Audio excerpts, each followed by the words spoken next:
Hello, thank you for joining us today.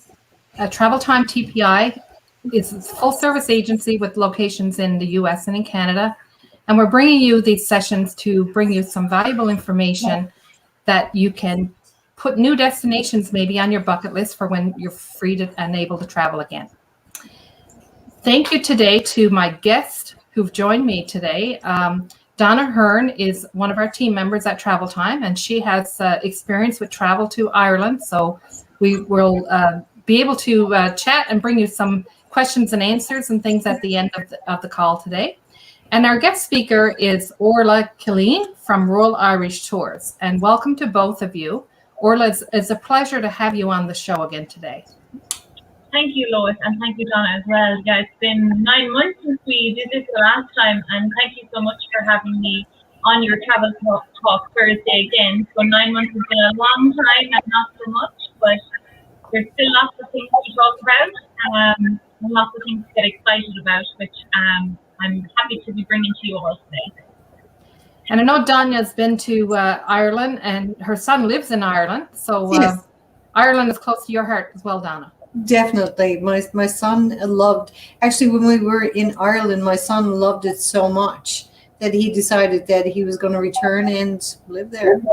So, and well, that's what happens when you have a destination that is so great. When visitors go, maybe they move there and live, Orla. Yeah. Well, that's exactly what I did. So I totally understand. I'm only 3 years in Canada myself.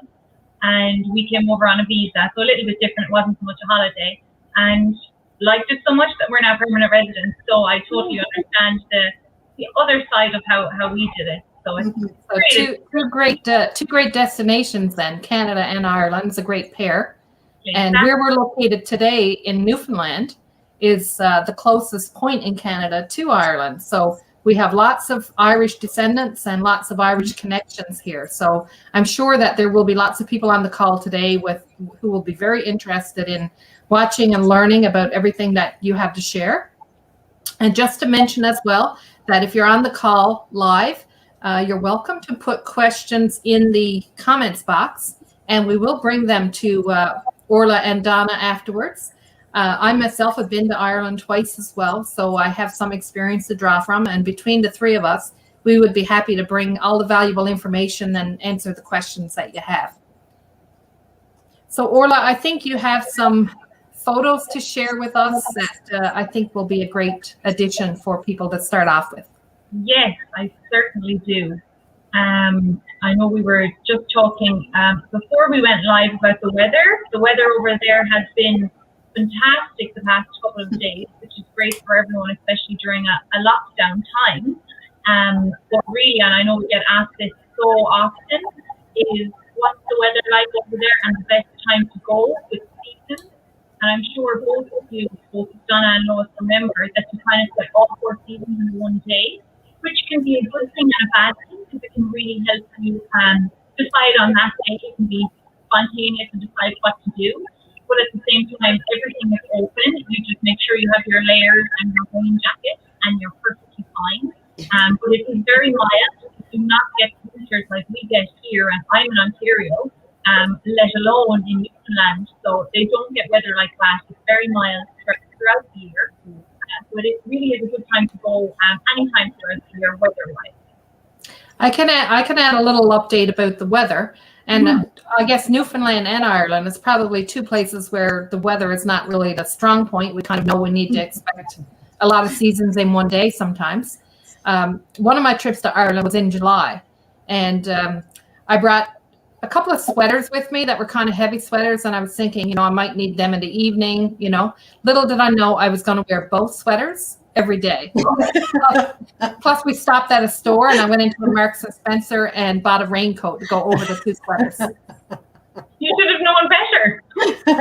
I should have. It was my first trip. Yes, and that's the thing as well, because it's such a small island that really, if you're on the coast and you get that Atlantic wind coming in, it can be quite, and the big thing that I explain to people, and I know that from living in Ireland for 20 odd years, is it really gets into your bones, as in it feels as a damp.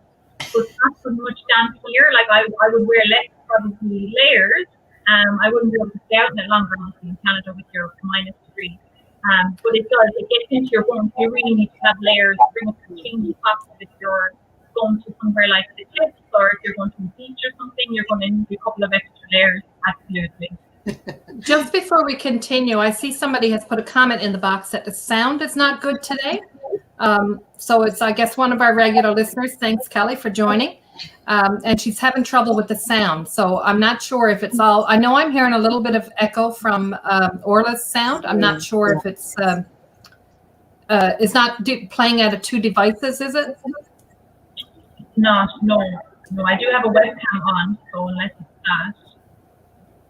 Yeah, I'm not sure if there's anything we can improve it. Maybe if you were a little bit closer to the mic, it might help. Okay. Yeah, let us know how it Our goes. listeners can let us know if that's an improvement or not. I'm sure I'll be able to turn off the mic on the separate webcam and go back to the one on the laptop too, if it doesn't continue. Those cliffs in the picture that you have there, that does remind us of some areas of the coastline in Canada for sure. Absolutely. So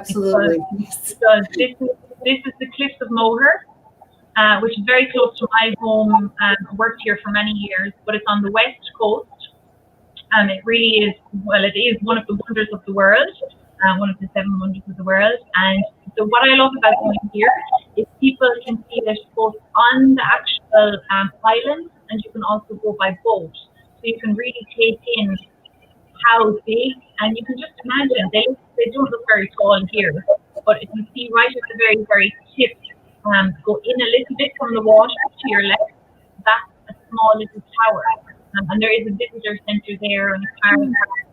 If you do go by coach, they do stop here, of course, for a couple of hours, but you can walk all along the coast as well, which is just lovely and relaxing, and it's a nice little path, and stop off for a cup of tea, whatever it is, and you're right there on the water. How's the sound though? Do you want me to try and change it? Somebody else has put in a comment to say that mine and Donna's sound is fine, but Orla's is bad. Okay. So I'm not sure what the cause. If you can turn off, if you got 2 mics on, maybe turning off one, that might be creating an echo. I'm not sure. Okay, I'm not sure how I would go back to that. Let me see if I do this. Can you hear me now? Yes. Yeah. You could? Yeah. That sounds better, actually. It does, yeah. Okay, let's go with this and see how it plays out. It does sound a little noisy at times, so I'll try not to talk too loud either as well. But did you get as far as here, either of you, when you travelled? Sorry? Did you get as far as the cliff? Yeah, actually, we took a trip. We took a trip around, just small roads going around the cliffs. And of course, my sister-in-law from Ontario would stop and take a picture of every cliff that we passed by. She doesn't see many cliffs in Ontario, I guess. Yeah, exactly. And to me, it was like home. So, yeah. It's funny. I felt the same when I was in Newfoundland. A year and a half ago now. Just before the pandemic hit, it felt like home to me. Not only were they playing Irish music when I was eating my breakfast, which I thought was bizarre, and I really thought I was at home. But also the greenery and some of the fishing villages, like the cute fishing villages that you have, you're going to find the same thing in Ireland, and it's like something out of a movie. Mm-hmm. We are known for having 100,000 welcomes, which I'm sure everyone would have heard the word fáilte at some point in their life. Maybe you even use it over in Newfoundland. So fáilte means 100,000 welcomes, or it would be paid meal of fáilte, which would be the 100,000 welcomes. And they are. Everybody is very, very friendly. And I hope you had a good experience with that, because you probably stop you on the street talking to you for too long. It will pinpoint you if you get lost, or if you're somewhere on the wild way, which this is. So that's the other thing to mention, is there's a 2,500 driving route, and I'll show a map that I have coming up just in a minute, and it goes all the way down the west coast, and you're able to stop off at various different places. And that's all the Wild Atlantic Way. And it really is spectacular no matter where you go. And I understand Donna, your sister-in-law, because I don't take pictures of people. I take pictures of landscapes. So if you ever look at it, that's all I have. Yes. I can take pictures of the same place 1,000 times. Well, actually, another thing that I found very familiar was when you'd meet people, they say, what's your name? Who's your father? Where are you from? Oh, you must be from Tipperary. Yeah, I know those. And it doesn't feel too intrusive either, because people don't mean it in that way. No. If somebody who hasn't been to Ireland and experienced that sounds a bit like, why are they asking me all these questions? No, but that's what we do too. We're the same way. Yeah. Yeah. It's nice to make the connection. That's it. It's all, we know that. It's all about the connection. And it's nice to know where you came from if you're talking to somebody else. I mean, I still get it all the time. You can't go anywhere without somebody knowing somebody. I know. One of the things that makes Ireland a great destination, especially for here on the East Coast, is a familiarity that, when you get there, it does, like you said, feels like home in so many ways. There's so many similarities there to how the people are. The accents are different, but the warm welcoming, I guess, is very Newfoundland-like. Mm-hmm. Yeah, and that's the way I felt, as I said, when I was there. But I'll just give all of you who are on today, and thank you for all, I guess, tuning in to this. A little bit, we'll just touch a little bit on the COVID situation in Ireland, because I know people are asking, and people are wondering about it, so I'll just let you know it is positive news. So as of the 10th of May, things are opening in Ireland, but it won't be until early June that the hotels and B&Bs will actually be open. So they had a very, very strict lockdown. You couldn't go more than 5 kilometers outside of your house unless you were going to the grocery store. So that's quite strict. But you can still hear me, can you? Yeah, I can hear you. Okay, perfect. The noise just kind of changed, so I wasn't sure. But yeah, things are reopening, which is great. So the population in Ireland is 4.9 million, and out of that, 1.6 are actually vaccinated. So in relation to the amount of people in the country, there's an awful lot vaccinated.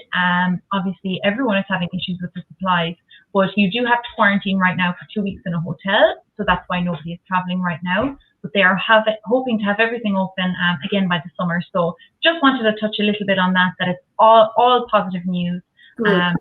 Yeah, it's positive news that everything is opening and a little quicker than here, which is nice because we want to get over there. But this was the slide that I wanted to show you when I was talking about the Wild Atlantic Way. So if you're just, in the early stages of family, or, you want to go back, it's the second time, it's your first time, whatever the case is, this is always a good place to start.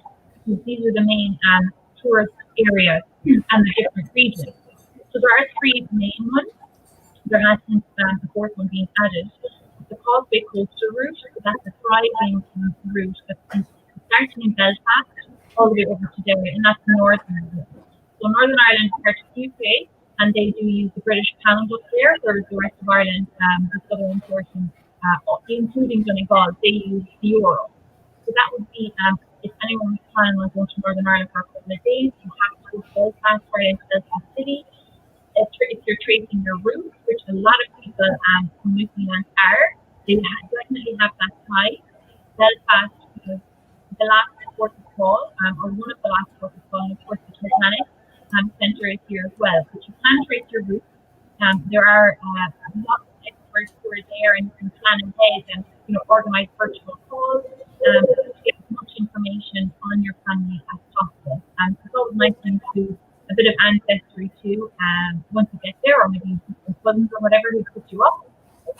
But then moving on to go to the Wild Atlantic, that goes all the way from Malin Head, you see up there in the north of Donegal, all the way down to County Cork.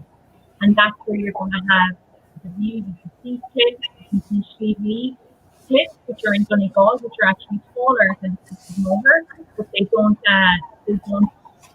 give them as much juice or justice for it, because the cliff has a visitor centre and it has facilities, which is fantastic if you're on a driving holiday or on a coach. So really, Ireland is a place where you can travel whatever way you like. And of course, through us as well, we can help you, and Lois and Donna can help you put together a portion that suits you, because not everybody's going to want to go on a coach down those beaches. But if they want to go for a swim in the morning, then people might want to try. So that's the biggest thing with Ireland, is that like whatever suits you, whatever sort of traveler you are, Ireland can cater for you. So moving then on to Ireland into the east. So this is the greenest part of Ireland so called. And this is the area where there's so much history, loads of castles. There are castles right back to the 11th century, and it also has Dublin, which is our capital as well. So that's where you'll probably be flying into. Is that where you flew into? Sorry, we flew into Dublin. You did, yeah. I think most people fly into Dublin unless they're coming from Europe. Then they might fly into Belfast, or the other small little ones here in the west. That's in Shannon. Some people, if you're, have done a trip to Europe already and then you're coming across, you can go with a budget airline and fly in and out here. But that's just the main areas that you look at. And I do have some nice images now to show you. So this is just, it takes my breath away every time I see it. And every direction you look will be different. Every 5 minutes will be different. You could put your hand in front of your face and not see it because it's mist. And I honestly have people who used to say to me, because I work on the cliff, at the visitor center, they said, when are you turning off the fog machine? And I had to say to them, like, this is the Atlantic Ocean, and the most lightweight possible. And they just couldn't believe that this was something natural. So it is just absolutely stunning, and I would highly recommend, if you do get to go there, to just take it in and take a moment to breathe and appreciate everything that we're able to do. The scenery is breathtaking. There's no doubt about that. Yeah.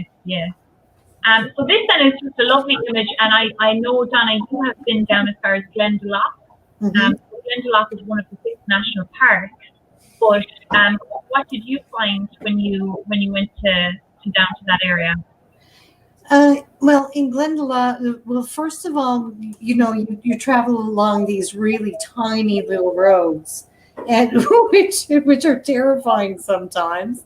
Especially when you have you're on a big coach or in a big car. But going down to Glendalough was very, very scenic, very pretty. And actually getting there, there was a lot of history involved.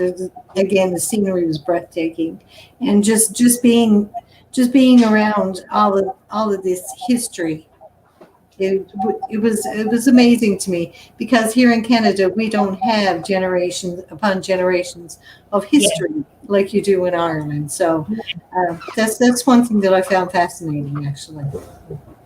And that's the thing. That's why I think it's so important. Even if you are a person who likes to, do a self-drive, there are certain times on a trip, and me myself, I know this, and that's what I like. Is there are certain times where you need to have a guide.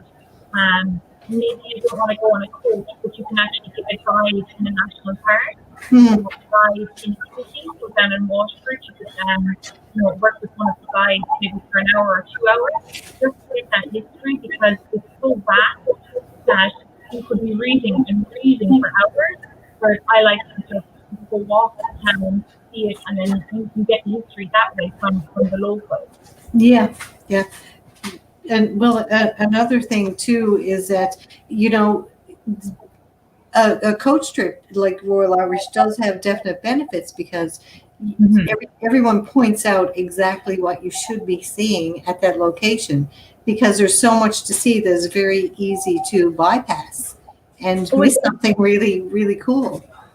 If you're concentrating on the roads, and the roads are very, very narrow, and then you might meet these lovely sheep along your way, and they're on their way where they're going. They've been doing it for years.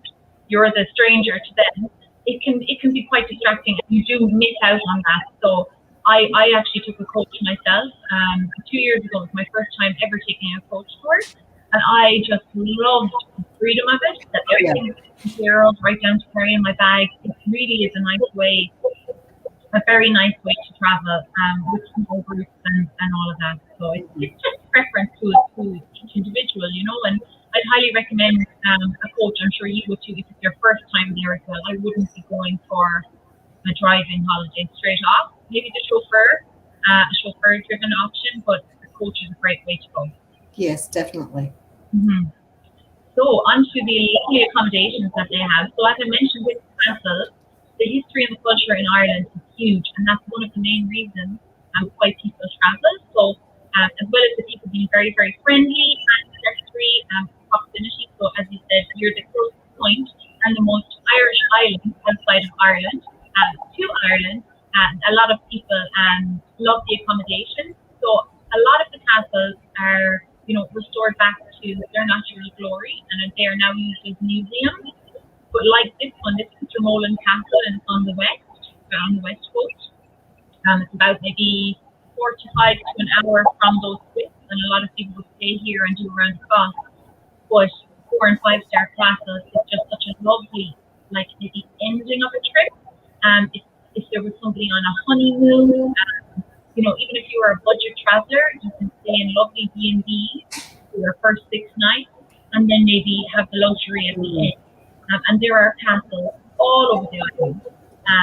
Prices are very reasonable as well. The one top tip I would give for this would be don't try and book it on a Friday night, a Saturday, or even a Sunday, because weddings are very, very popular in castles in Ireland. So if you're looking just for the one night, I would go somewhere midweek on your itinerary. Okay, good tip. I'd like to mention about my stay at Ashford Castle. It was certainly a highlight of the trip, and certainly a highlight of all my travels to date. And it came up in my memories this week, a picture of me in front of Ashford Castle, and it made me a bit nostalgic, I must say, because it was a great, great memory and a great experience. Well, it is the best castle in all of Ireland, and it does itself justice with 5 stars. So if you can absolutely 100% connect to Ashford, it's just a wonderful place to go. And then some people are like, well, what would I do in the castle? Honestly, you're there on the ground, and there's so much activity to do.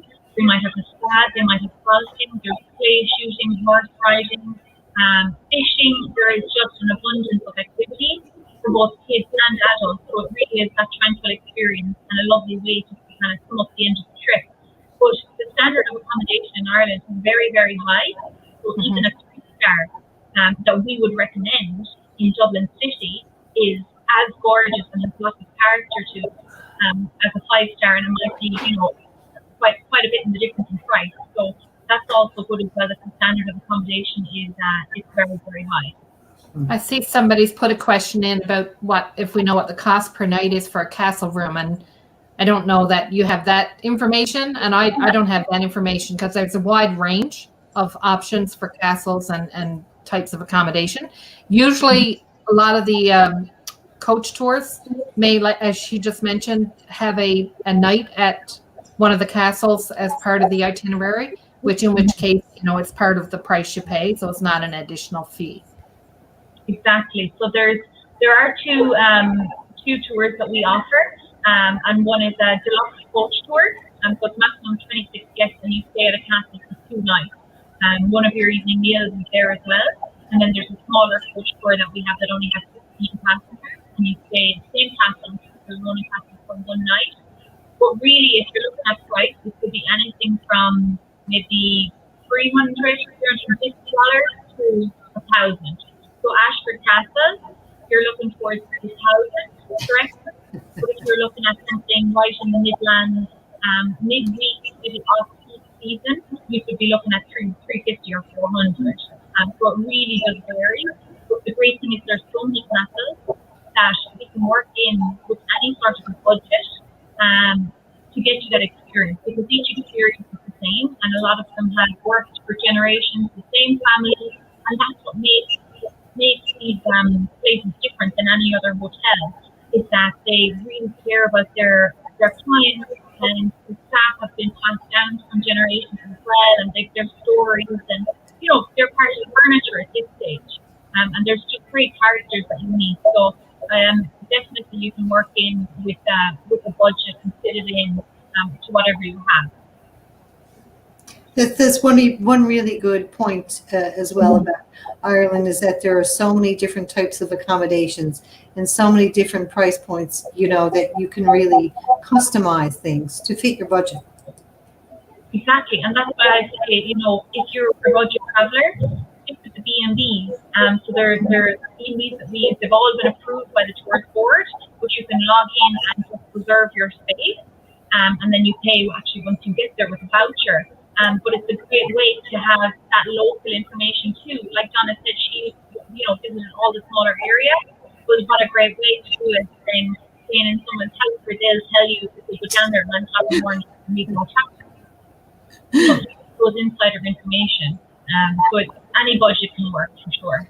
Well, actually, one thing that I did learn from my customers who did go on Royal Irish tours, and there have been several, is that the accommodations were very, very nice. Mm-hmm. Very nice. They exceeded expectations, actually. That's a really good report to get for the coach tours that we're talking about today. Yes, exactly. Well, the other thing to mention is we are actually based in Canada, so just because of my accent, people think we're in Ireland.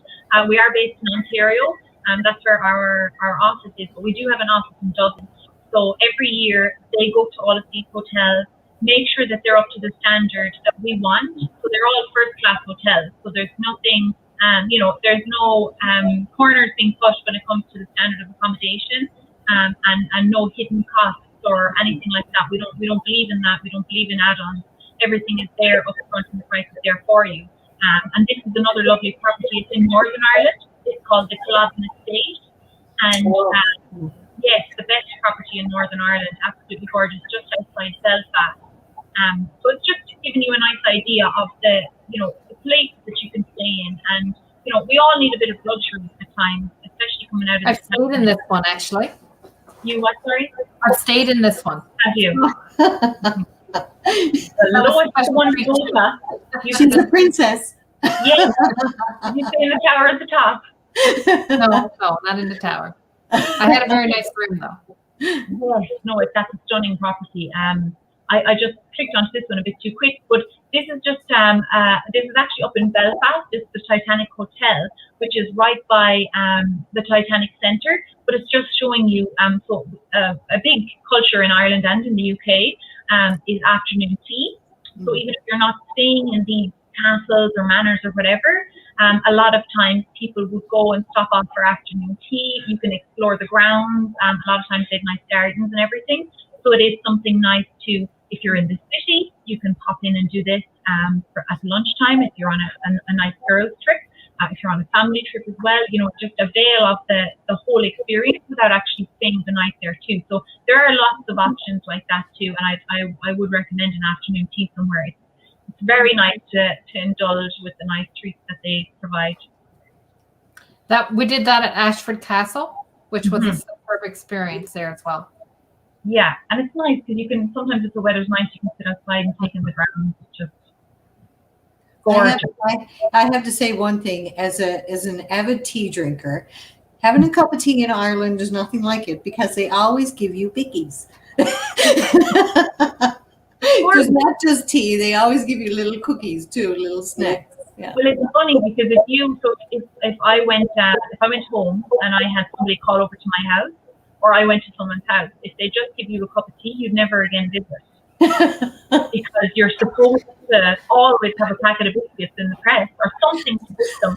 Like my mother was the same. This is the way she taught us. She would make scones. Like it would be with the raisins in it, and you would put some jam on it, and she'd have them done in 20 minutes flat. If she had nothing else, she wouldn't dream of inviting somebody in without giving them something. Yeah. That's just one of those little things that stuck with me. Was giving a pack of biscuits or a scone or whatever with your tea. You didn't have to ask for it. Mm-hmm. Yeah, it is a nice thing. It's lots of great conversations sitting around with a cup of tea. And the standard of food I hope you found was fantastic. I mean, it really is. A lot of people don't know that often things are organic in Ireland. It's just not actually written on the menu. What's also nice is everything has been sourced generally within a 20-mile radius. So this would be the Farm to Fork initiative that they started a number of years ago. And it's nice when you're in a restaurant or in some of the nice hotels, they'll tell you your cheese is from here, your meat is from John down the road, your oysters were got from the farm just over there. Like, because it's so small, this island is so small, everything is so fresh, but all of the animals are grass-fed, pasture-fed, so everything is very tender, and the standard of food is very, very high, and you do get your bang for your buck, as they say. The pricing is very good value.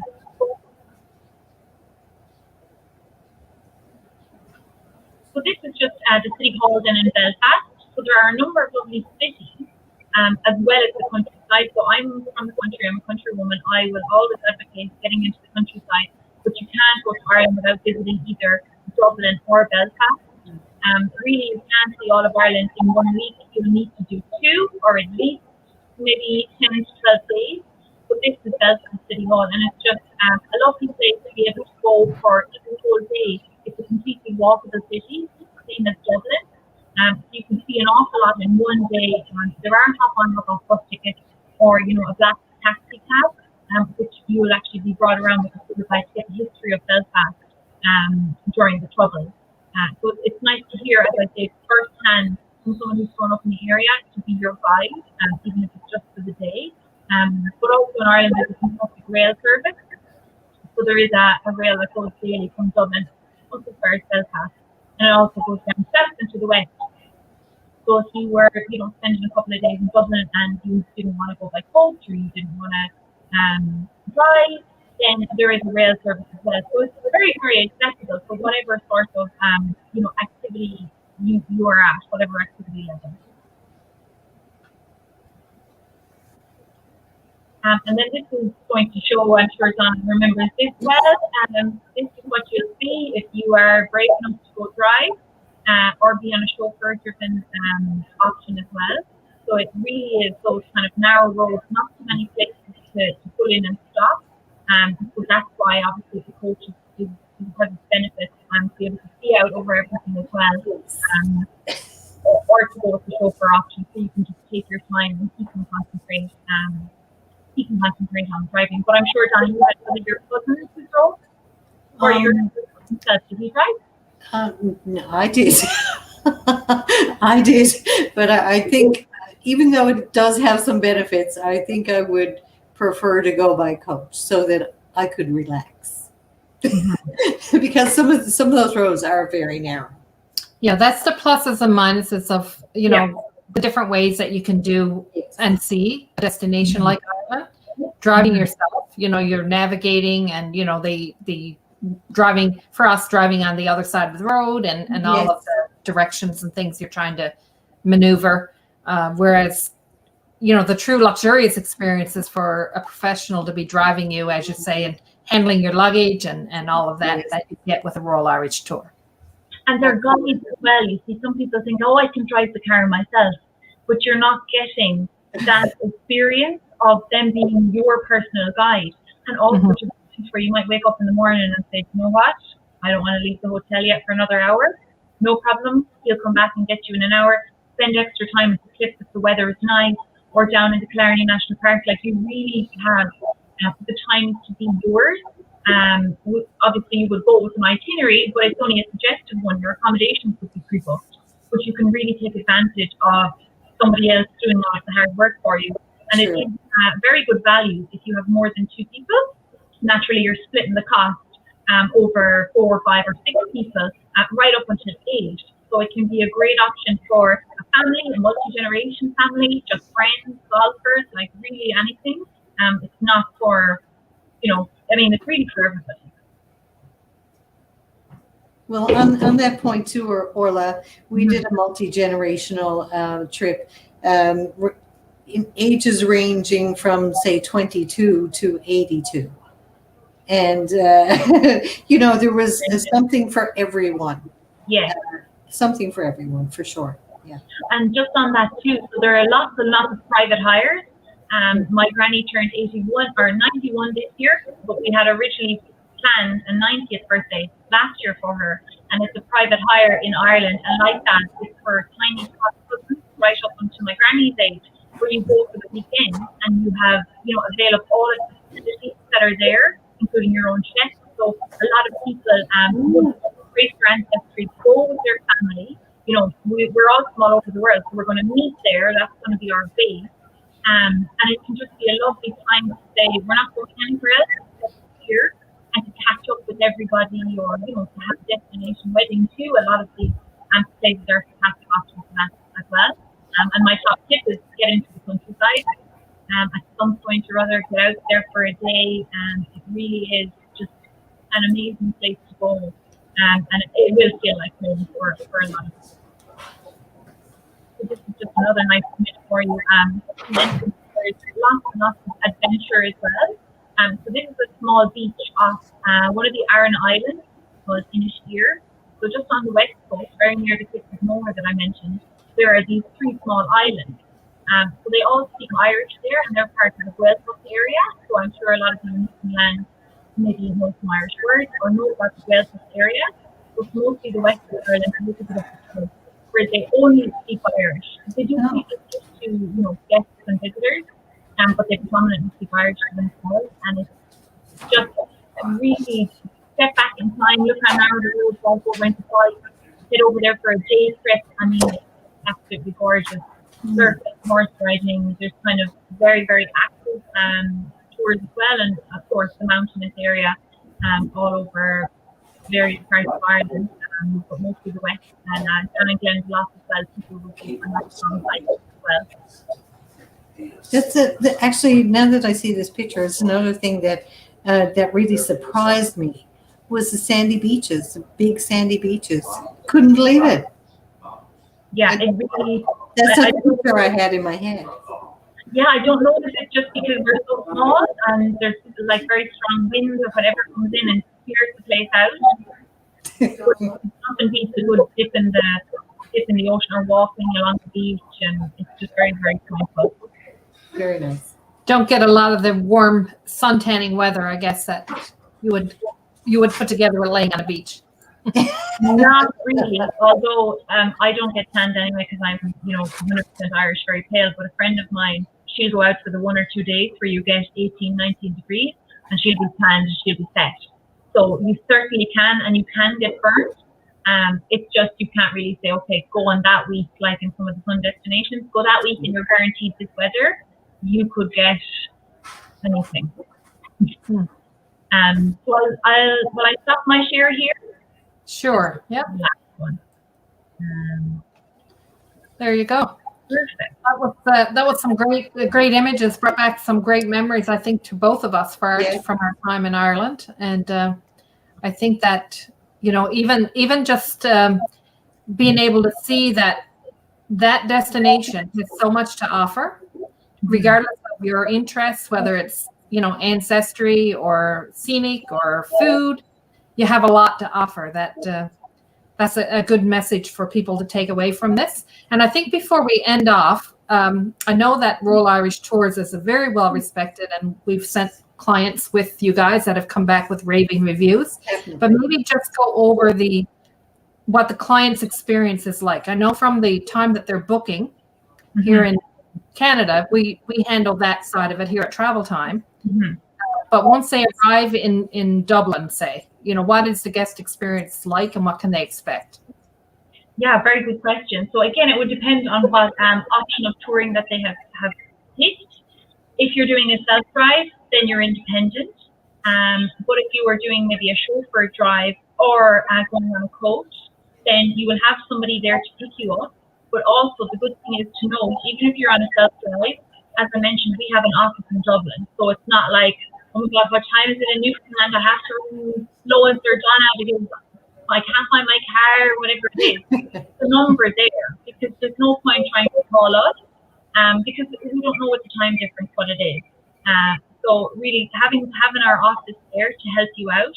You always have your documents before you travel, well in advance, so you know exactly what you're doing, where you're going.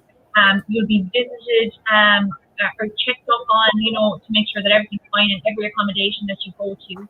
And people are very, very friendly and very chatty. So if you get lost, somebody will point you in the right direction, even if you can't read the map or use the Google Map. But we as well are more than happy. We always do. We communicate very, very well with all of the travel agents and Lois and Donna as well, to give any sort of tips. So if someone was driving, let's say, we give you 2 pages back to back. These are the rules. Follow this, and you'll be fine. You know, we're really there to make it the best experience that you can possibly have.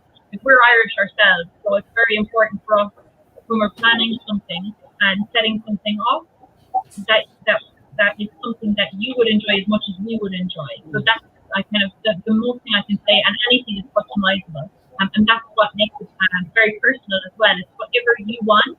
We can point you in the right direction, or you can come to us, and come to us and Donna and say, this is what I want. We can do it either way. Just want to give a shout out. There's a comment come into the comments box of a good friend of mine, Ian McGrath, who is the sales manager for Hastings Hotels. And he actually hosted us at the Belfast location. And it was a superb experience. So I can say thank you to him again. He's watching us here today. So thank you for tuning in. Great. We love our Irish. Yes, indeed. Well, thank you so much for having me. Well, this was superb. I think this was a great piece of information of going through the different countrysides and options and the different experiences that you offer at Royal Irish Tours. We really appreciate your time. And there's no other questions that I see in the question box right now. But anybody that is interested in more information about Royal Irish Tours can certainly reach myself or Donna or any other team member at Travel Time. And we appreciate you tuning in, and hope these sessions are bringing value. And we all have our bucket lists that we're ticking off and adding things to, and not getting to execute any of those for the last little while. But that time will come, and we do look forward to when we can again travel to places like Ireland. And certainly a lot of our clients here in Newfoundland are just waiting to hop across the pond again, for sure. True. Yes, exactly. Thank you so much. And if there's any questions, you know where we are. Thank you again. Thanks. Take care, everybody. Thanks for tuning in.